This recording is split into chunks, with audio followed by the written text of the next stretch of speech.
que ela vai falar sobre um modelo de sociedade antigo, basicamente, que a gente tinha na Índia também, na China, no período medieval também, com essas torres, né? Que é o tema que a gente está agora falando na eletrocultura, né?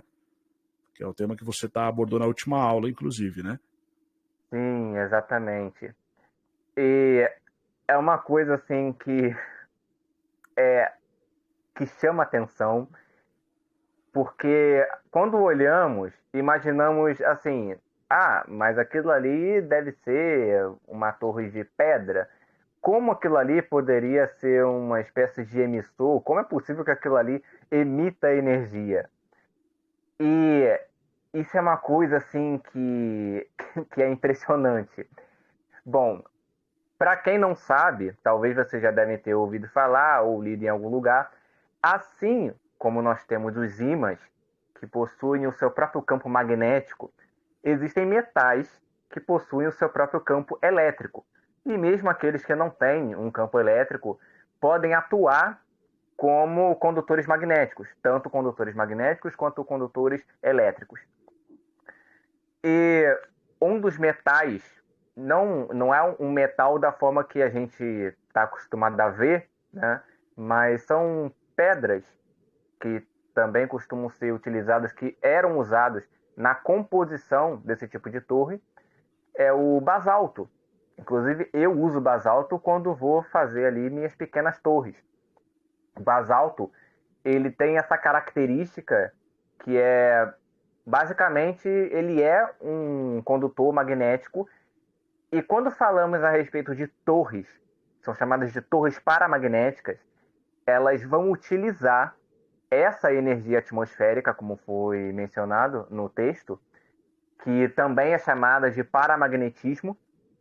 Tem um estudo a respeito disso, de um PhD chamado Philip Callahan, e ele explorou essa questão do paramagnetismo e foi responsável por criar ali as primeiras torres. Então, as torres, embora seja um estudo que não esteja diretamente ligado à eletrocultura, quando falamos de ferramentas especificamente, né, porque tem que saber diferenciar. Uma coisa é falarmos da cultura de modo geral, um conhecimento de modo geral, outra coisa é a aplicação. Então, vai ter um pesquisador que vai utilizar um método específico em um país, e aí pode ter um outro pesquisador que vai desenvolver um outro método, vai fazer um outro tipo de pesquisa, talvez com outra finalidade, mas que também pode ser utilizado no cultivo. Então, dentro da eletrocultura, nós temos ferramentas que, basicamente, nós temos aí anéis de cobre, além dessas torres, as antenas. Se formos colocar aqui, eu conheço algumas das ferramentas, porque ao todo são cerca de 1 milhão.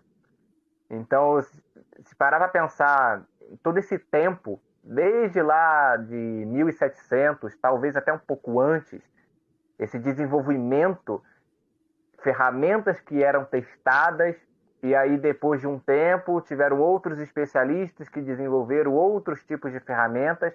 Então nós temos, além desses pesquisadores, médicos que desenvolveram ali espécies de aparelhos, como por exemplo o oscilador de comprimento de ondas múltiplo, né, que foi criado por um médico russo, que mais tarde ele, na verdade, se tornou um aparelho usado para tratamento de tumores, mas quando foi utilizado, quando estava sendo testado, foi testado em plantas e ele tinha a capacidade de curar. Então, tinham flores ali que já tinham sido tomadas pelo câncer e elas começaram a ter um desenvolvimento, se mostraram até mais saudáveis do que outras que nem tinham tumores, que nem tinham nenhum tipo de problema nesse sentido. No caso das torres, essa imagem, ela chama muita atenção, porque se a gente for ver até mesmo na ficção, tem obras como animes, séries, filmes, principalmente quando abordam magia. Isso é uma coisa que, se vocês olharem para qualquer obra desse tipo, vocês especificamente quando é alguma coisa relacionada à magia, você sempre vai ver um local específico que tem ali um vilarejo, uma cidade que forma uma espécie de anel e no centro você sempre tem uma torre.